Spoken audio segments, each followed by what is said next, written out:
Η Ελλάδα για μένα είναι κάτι πάρα πολύ φωτεινό. Καταρχήν είναι θέμα ταυτότητος. Είμαι εγώ. Κυρίες και κύριοι, σήμερα στο Hellenic DNA θα γνωρίσουμε την πρώτη γυναίκα που αναλαμβάνει την διπλωματική εκπροσώπηση της Ελλάδος στην Αμερικανική πρωτεύουσα.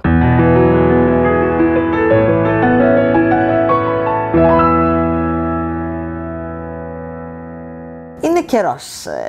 Οι γυναίκες είναι το μισό του πληθυσμού της γης και θα μου επιτρέψετε να πω το πιο δυναμικό. Αλεξάνδρα Παπαδοπούλου. Την πρώτη Ελληνίδα πρέσβη στις Ηνωμένες Πολιτείες την συναντήσαμε στο γραφείο της, στην Πρεσβεία της Ελλάδος στην Ουάσιγκτον.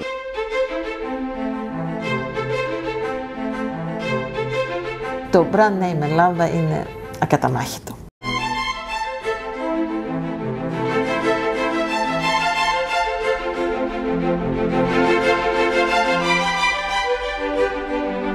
Η συνέντευξη με την Ελληνίδα πρέσβη έγινε την περίοδο που πραγματοποιήθηκε και η τελετή κατάθεση Στεφάνου από την ίδια στο μνημείο του αγνώστου στρατιώτη στο νεκροταφείο του Άρλινγκτον, στην Ουάσιγκτον, για την επέτειο των 200 χρόνων από την Ελληνική Επανάσταση.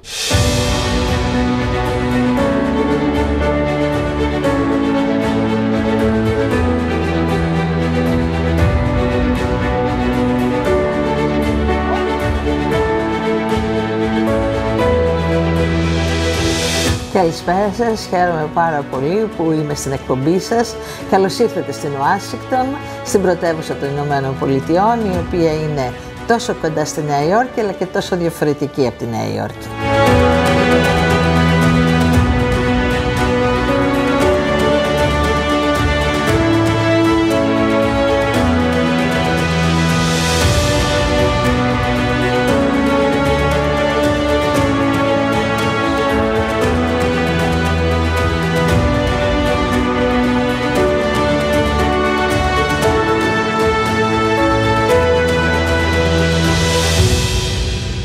Έχω γεννηθεί στην Αθήνα, αλλά η οικογένειά μου και από τις δύο πλευρές είναι από τη Μεσσηνία. Ο μπαμπάς μου από την Πύλο και η μητέρα μου από τα Φιλιατρά. Και επειδή έχω σπίτι στη Μεσσηνία και την αγαπώ πάρα πολύ, θεωρώ τον εαυτό μου Μεσσήνιο. Από την άλλη πλευρά, επειδή ο μπαμπάς μου ήταν αξιωματικός, έχω ζήσει σε όλη την Ελλάδα. Οπότε έχω αναμνήσεις από κάθε περιοχή της Ελλάδος, από τη Θεσσαλονίκη, από την Κομοτηνή, από τη Λάρισα. Την εποχή που ήμουν μικρή και έπαιρνε ο μπαμπάς μου μεταθέσεις και άλλαζα σχολεία, γκρίνιαζα πολύ γι' αυτό. Τώρα που έχω μεγαλώσει, εκτιμώ πάρα πολύ το γεγονός ότι έχω φίλους παντού. Έχω 40 χρόνια στο Υπουργείο Εξωτερικών, μπήκα πριν 40 χρόνια, τον Αύγουστο συμπληρώνω 40 χρόνια υπηρεσίας και έχω την τυπική εξέλιξη κάθε Έλληνα διπλωμάτη. Ήμουνα πρόξενος στη Νέα Ορλεάνη, έχω υπηρετήσει στη Νέα Υόρκη ως αναπληρωτής μόνιμος αντιπρόσωπος, έχω υπηρετήσει στο Τορόντο ως γενική πρόξενος, αυτά ήταν τα ευρωπαϊκά μου πόστα, βεβαίως στη Μέση Ανατολή και πάρα πολλά χρόνια στα Βαλκάνια και στην Ευρωπαϊκή Ένωση ως μόνιμος αντιπρόσωπος της Ελλάδος. Εδώ ήρθα πριν 2 εβδομάδες πριν ξεσπάσει ο κορονοϊός. Καταλαβαίνετε τι προκλήσεις είχε αυτό να έρχεσαι να αναλάβεις πρέσβη σε μια χώρα σαν τις Ηνωμένες Πολιτείες και 2 εβδομάδες μετά η χώρα να κλείνει. Ξέρετε, στη δική μου τη δουλειά η ανθρώπινη επαφή έχει πολύ μεγάλη σημασία. Το να γνωρίσεις ανθρώπους, να σε γνωρίσουν, να τους μιλήσεις, να σου μιλήσουν, να εξηγήσεις τις θέσεις της χώρας σου, είναι το πιο βασικό πράγμα από το ευρύ φάσμα θεμάτων που καλύπτουμε. Πρωτοήρθα στην Αμερική το 1976. Άρα έχω ζήσει πολλές φάσεις, την ξέρω, θεωρώ αρκετά καλά και αισθάνομαι ότι πραγματικά σε ένα μεγάλο ποσοστό είναι σαν σπίτι μου. Στην Αμερική βέβαια έχω πολύ στενούς δεσμούς, δεδομένου ότι ο άνδρας μου ήταν Ελληνοαμερικανός, ο αδελφός μου ζει στην Αμερική και το παιδί μου ζει στην Αμερική.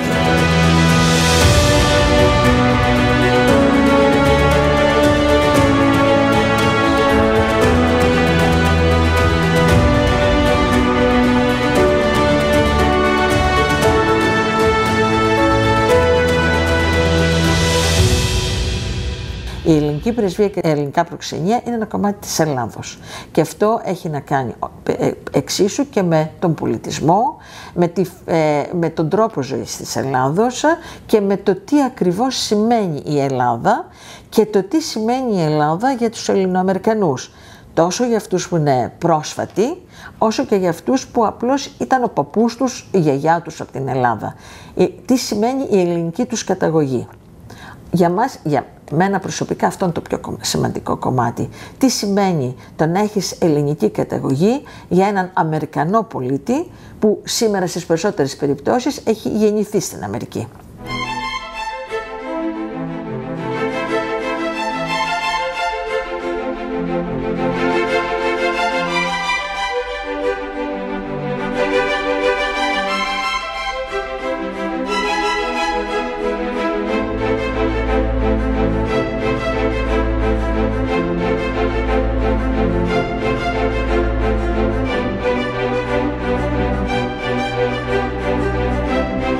Η ελληνοαμερικανική κοινότητα είναι πολύ επίπεδη και πολύ πλούσια και ποικίλη. Σαν όλες τις μεγάλες κοινότητες, σαν όλες τις μεγάλες κοινωνίες, έχει πολλών ειδών ανθρώπους, με την έννοια ότι έχει ανθρώπους σε όλα το φάσμα της πολιτικής, της κοινωνικής και της οικονομικής ζωής της Αμερικής. Και αυτή είναι η δύναμή της και η γοητεία της. Ακριβώς επειδή είναι τόσο πολύ σύνθετη, είναι μια σύνθετη κοινότητα. Καταρχήν μια βασική διαφορά είναι αυτοί που έχουν έρθει πρόσφατα, αυτοί που έχουν έρθει πριν 50 χρόνια, αυτοί που έχουν έρθει πριν 100 χρόνια ή και ορισμένοι που είναι πιο παλιά. Η οικογένεια του άνδρα μου είχε έρθει τον 19ο αιώνα. Λοιπόν, υπάρχουν πολλές ομάδες μέσα στην ελληνοαμερικανική κοινότητα και είναι δεν είναι σωστό κανείς να την ομογενοποιεί.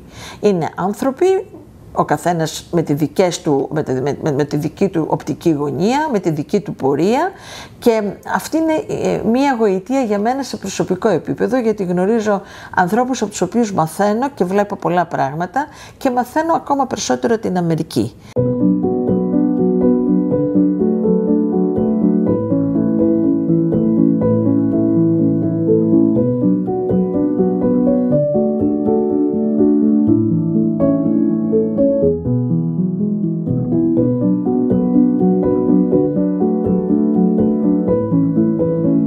Δεν υπάρχει μέρος στο οποίο να έχω υπηρετήσει και να μην υπάρχει μια θετική προδιάθεση για την Ελλάδα. Έχει να κάνει με τον πολιτισμό μας, έχει να κάνει με την παρουσία μας και έχει να κάνει και με τις ελληνικές κοινότητες οπουδήποτε στη γη. Δεν υπάρχει μέρος στο οποίο η ελληνική κοινότητα να μην αντιμετωπίζεται από χώρα σαν κάτι πάρα πολύ θετικό. Εμείς δεν έχουμε απεικιοκρατικό παρελθόν, όπου πήγαν οι Έλληνες, ενσωματώθηκαν, κάναν οικογένειες και έχουν αφήσει ένα πολύ θετικό αποτύπωμα. Άρα ο συνδυασμός ενός πολιτισμού σαν τον ελληνικό, που λάμπει από κάθε άποψη, που είναι η βάση του πολιτισμού μας, μαζί με την παρουσία της Ελλάδος διαχρονικά και την παρουσία των Ελλήνων διαχρονικά σε ατομική βάση οπουδήποτε, είναι μια πηγή υπερηφάνειας για όποιον εκπροσωπεί την Ελλάδα, σε όποιο μέρος της γης την εκπροσωπεί.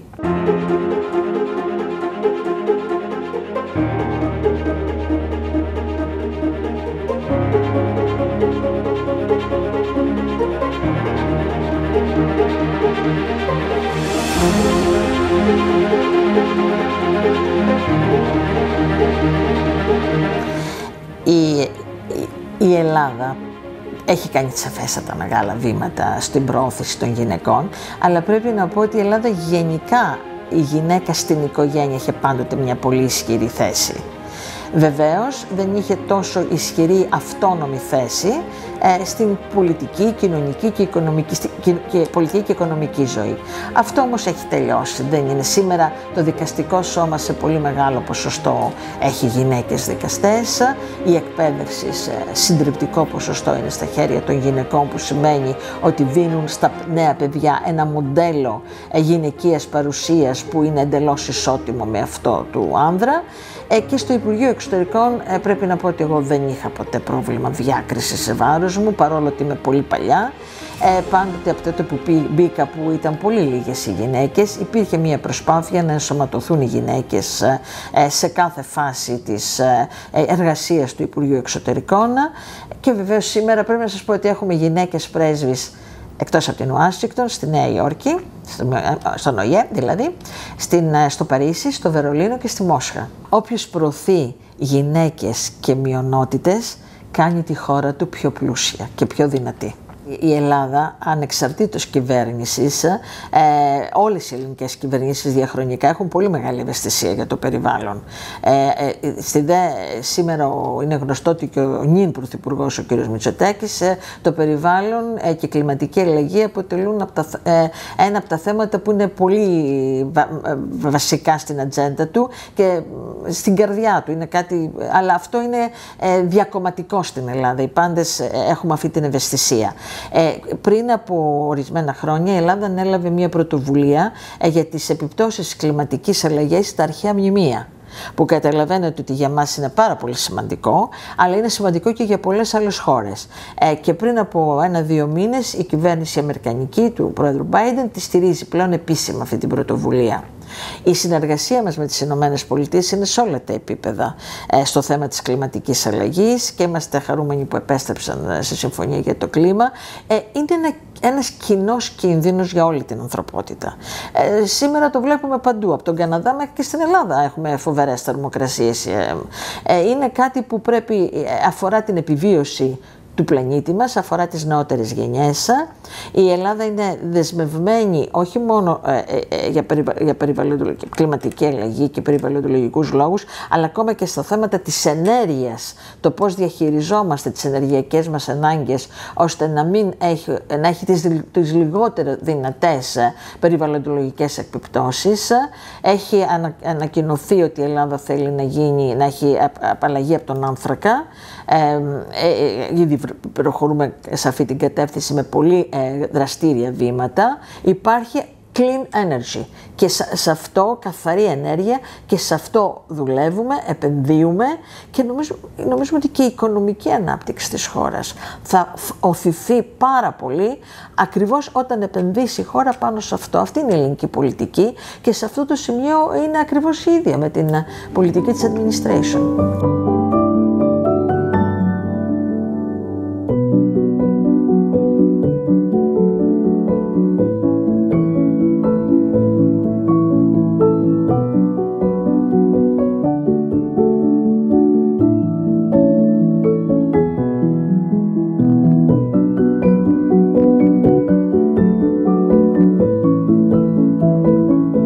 Θέλω να σας ευχαριστήσω πάρα πολύ, να ευχαριστήσω το Hellenic DNA και εσάς προσωπικά που μου δώσατε την ευκαιρία να απευθυνθώ στους Έλληνες των Ηνωμένων Πολιτειών.